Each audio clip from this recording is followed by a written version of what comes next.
J'ai compris. Je connaissais la nouvelle depuis hier soir. Je n'ai pas voulu vous téléphoner. Je ne pouvais pas attendre davantage. Excusez-moi de vous faire sortir du lit pour vous annoncer une chose pareille. Il n'a pas pu s'en tirer? Quel malheur! Jusqu'au dernier moment, nous avions espéré. C'est très dur, je vous comprends. Il avait pourtant des chances, à vrai dire pas beaucoup. On devait s'y attendre. Je m'y attendais pas. Tout lui réussissait. Il s'en sortait toujours au dernier moment.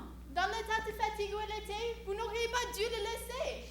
Que voulez-vous? Que voulez-vous? C'est terrible! Du courage, cher ami. C'est cela l'existence. Je me sens pas bien.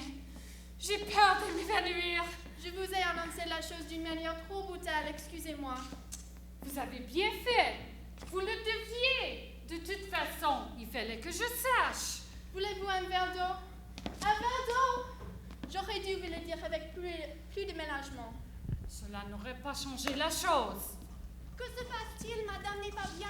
Laissez-nous. Je vais lui donner à boire. Ça ira mieux. J'ai dû lui annoncer la mauvaise nouvelle. Est-ce que monsieur... Oui, vous saviez? Je n'étais pas au courant. Maintenant, à l'air que vous avez, j'ai compris. Laissez-nous. Pauvre monsieur! Vous vous sentez mieux? Je dois être forte. Je pense à lui, le malheureux. Je ne voudrais pas qu'on en parle dans les journaux. Peut-on compter sur la discrétion des journalistes? Fermez votre porte. Ne répondez pas au téléphone. Mais cela se saura quand même.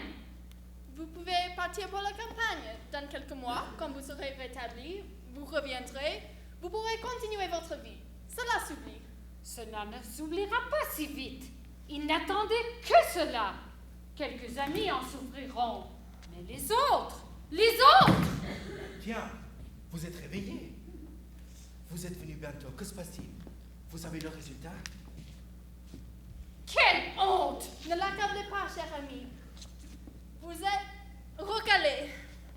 Vous en êtes bien sûr. Vous n'auriez pas dû vous présenter au baccalauréat. Recalé au bac. Les canailles! Ils ont tenté de me faire ça. Ils ont affiché les résultats très tard dans la soirée. S'il faisait sombre, on les a peut-être pas vus. Comment avez-vous pu les lire? Il y avait des projecteurs. Ils font tout pour me compromettre. Je suis repassée ce matin. Les listes étaient toujours là. Vous auriez dû soudoyer le concierge. Pourquoi les arrache? C'est ce que j'ai fait. Hélas, la police était là. Votre nom est en quête des candidats qui ont échoué. Il y a le queue. On se bouscule pour voir.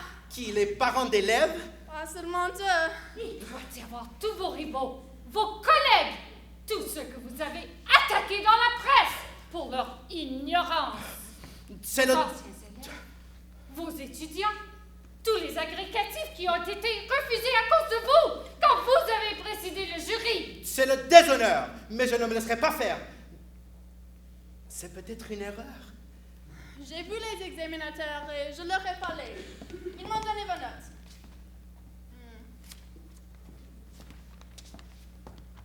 0 en maths. Ah, je ne suis pas un scientifique. 0 en grec. 0 en latin. Vous, un humaniste, porte-parole attitré de l'humanisme, auteur de défense et illustration de l'humanisme. Pardon, c'est l'humanisme moderne qu'il est question dans ce livre. Mais le français, ma note en composition française.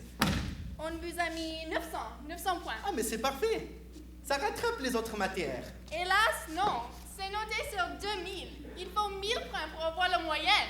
Ils ont changé le règlement. Ils ne l'ont pas changé exprès pour vous. Vous vous imaginez toujours que l'on vous persécute. S'ils l'ont changé, Ils sont revenus au règlement ancien, du temps de Napoléon. c'est démodé. D'abord, quand est-ce qu'ils ont changé ce règlement? Ce n'est pas légal. Je suis président de la commission du baccalauréat du ministère de l'Éducation nationale. Ils ne m'ont pas consulté, ils ne peuvent pas le changer sans mon accord. Je vais les attaquer en Conseil d'État. Vous ne savez plus ce que vous faites, chérie. Vous êtes gâteux. Vous avez vous-même donné votre démission avant de vous présenter au bachot pour qu'il n'y ait pas de doute sur l'objectivité des examinateurs. Je reviendrai sur ma démission. C'est enfantin ce que vous dites. Vous savez bien que ce n'est pas possible. Cela ne m'étonne plus que vous ayez échoué. Lorsqu'on a une mentalité enfantine, on ne se présente pas à un examen de maturité, comme le bac. Dire que je me suis présenté à cet examen avec 2 autres candidats qui auraient pu être mes enfants. N'exagérez pas. Vous ne pouvez pas être le père de centaines d'étudiants. Ah, vous donnez toujours raison aux autres. Ce n'est pas cela qui peut te consoler, je pense. Tu n'aurais pas dû te présenter. Il ne fallait pas. Je te l'avais bien dit. Qu'avais-tu besoin de ce diplôme? Maintenant, tout est perdu. En tout cas, c'est désastreux. Tu as ton doctorat, tu as ta licence, ton brevet élémentaire, ton certificat d'études primaires, tu as même la première partie du bachot. Il y avait un trou. Personne ne s'en doutait. Moi, je le savais. Et d'autres auraient pu le savoir. En allant au secrétariat de la faculté, j'ai demandé qu'on me délivre un duplicata de mon diplôme de licence. Ils m'ont dit « Ah, certainement. D'accord, monsieur l'académicien. D'accord, monsieur le doyen. D'accord, monsieur le président. » Et puis ils ont cherché. Le secrétaire de la faculté est revenu d'un air gêné, même très gêné. Et il m'a dit « Il y a quelque chose de bizarre. Une chose bizarre. Vous avez bien passé votre licence, mais elle n'est plus valable. » Je lui ai demandé pourquoi, bien entendu. Il m'a répondu « Il y a un trou derrière votre licence. Vous vous êtes inscrit à la faculté des lettres sans avoir votre deuxième partie du bac. » Et alors? La licence n'est plus valable? Non. Bah, pas tout à fait. Ils l'ont mise en suspens. On vous délivrera le duplicata que vous demandez si vous vous présentez au baccalauréat. Naturellement, vous serez reçu. J'ai donc bien été obligé de me présenter. Tu n'étais pas obligé du tout. Pourquoi es-tu allé farfouiller dans les archives? Dans ta situation, tu n'avais pas besoin de ce diplôme. Personne ne te demandait rien. Que puis-je faire d'autre pendant mes heures libres? À vrai dire, lorsque le secrétaire de la faculté m'a dit que je n'avais pas mon bachot, je lui ai dit que ce n'était pas possible. J'ai fait un grand effort pour me souvenir. M'étais-je présenté au baccalauréat? Ne m'étais-je pas présenté? Et puis finalement, je me suis souvenu qu'en effet, je ne m'y étais pas présenté. Je me rappelle bien que j'avais un rhume ce jour-là. Tu avais pris une cuite, comme cela t'arrive. Votre mari, cher ami, voulait boucher un trou. Il est consciencieux. Vous ne le connaissez pas. C'est pas du tout ça. Il veut la gloire. Il veut les honneurs. Il n'en a jamais assez. Il voulait accrocher ce diplôme sur les murs. Ce diplôme de licence, parmi les dizaines d'autres. Qu'est-ce que ça peut faire, un diplôme de plus ou de moins? Personne ne les remarque. Lui seul vient les contempler, la nuit. Je l'ai surpris, souvent. Il se lève sur la pointe des pieds, vient dans ce salon et les regarde et les compte. Que puis-je faire d'autre pendant mes insomnies? Les sujets du bachot sont généralement connus d'avance. Vous étiez admirablement bien placé pour les connaître. Vous auriez pu aussi bien envoyer un délégué pour passer l'examen à votre place, à de vos élèves. Ou, si vous vouliez vous présenter vous-même, vous auriez pu envoyer le bon, acheter les sujets au marché noir où ils se vendent. Je ne comprends pas comment j'ai pu être recalé en français. Tout de même, j'ai rempli 3 feuillets. J'ai développé, j'ai tenu compte du contexte historique, j'ai donné de la citation une interprétation exacte. En tout cas, plausible. Je ne méritais pas une mauvaise note. Vous souvenez-vous du sujet? Il ne sait même plus de quoi il a parlé. Mais si, Le sujet à traiter était l'influence des peintres de la Renaissance sur les romanciers français de la Troisième République. J'ai une photocopie de votre copie. Voici ce que vous avez écrit. Le procès de Benjamin.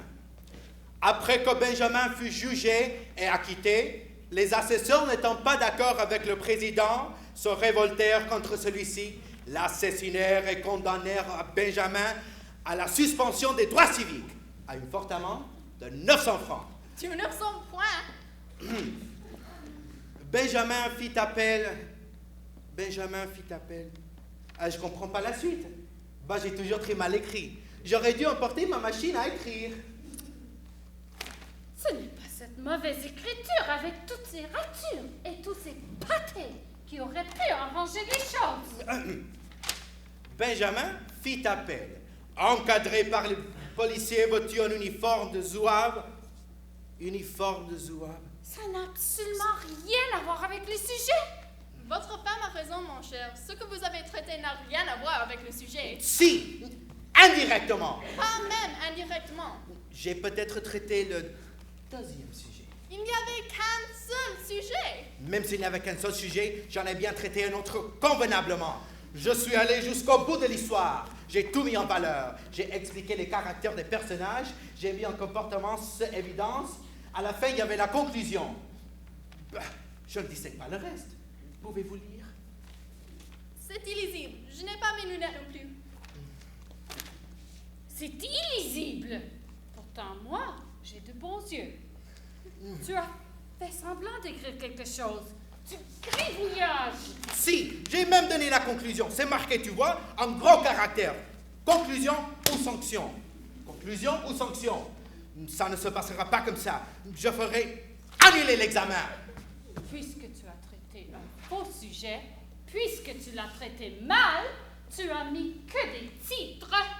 Cette note, malheureusement, est justifiée. Tu perdrais le procès. Vous perdriez. Laissez tomber. Prenez des vacances. Ah, vous donnez toujours raison aux autres. Ils savent ce qu'ils font, ces professeurs. On les a pas nommés professeurs pour rien. Ils ont passé des concours. Leur formation est très sérieuse. Ils connaissent les règles de la composition. Qui faisait partie du jury? Pour les mathématiques, Madame Binam. Ah! Pour le grec, Monsieur Kakos. Pour le latin, Monsieur Niropis. Mais ils ne sont pas plus calés que moi, ceux-là. Et pour le français? Une femme, secrétaire de rédaction de la revue, hier, avant-hier et aujourd'hui. Ah, mais je comprends maintenant. Je la connais parfaitement, cette misérable. Elle m'a mis cette mauvaise note pour se venger. Je n'ai pas voulu m'inscrire à son parti. J'ai les moyens d'annuler l'examen. Je vais téléphoner au chef de l'État. Ne fais pas ça. Tu vas te rendre encore plus ridicule. Empêchez-le. Vous avez plus d'autorité que moi sur lui. Ne téléphone pas. Ah, je sais ce que je dois faire. Alors, la présidence. Bonjour, mademoiselle. Je veux parler au président. À lui-même. Personnel. Allô, Jules? Ah, c'est moi. Comment? Mais écoutez-moi, voyons, cher ami. Alors, C'est lui? Ah, tais-toi. Vous plaisantez. Vous ne plaisantez pas. Qu'est-ce qu'il a dit? Il a dit, je ne veux plus vous parler. Ma maman m'a défendu de fréquenter les derniers de la classe qu'il a raccroché. Vous auriez dû vous y attendre. Tout est perdu. Qu'est-ce que tu m'as fait? Qu'est-ce que tu m'as fait? Tout de même, j'ai donné des conférences en Sorbonne, à Oxford, aux universités américaines, à Stanford, à Santa Cruz. On a écrit sur mon œuvre plus de 10 000 thèses. Des centaines d'exégètes se penchent sur mes textes.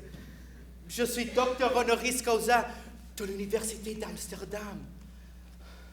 J'ai eu 3 fois le prix Nobel.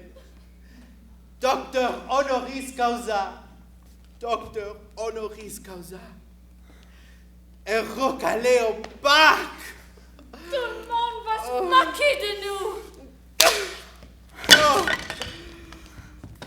Je garderai cela précieusement en souvenir de notre vieille gloire. Ne faites pas cela! Ne faites pas cela! C'est tout ce qui nous reste!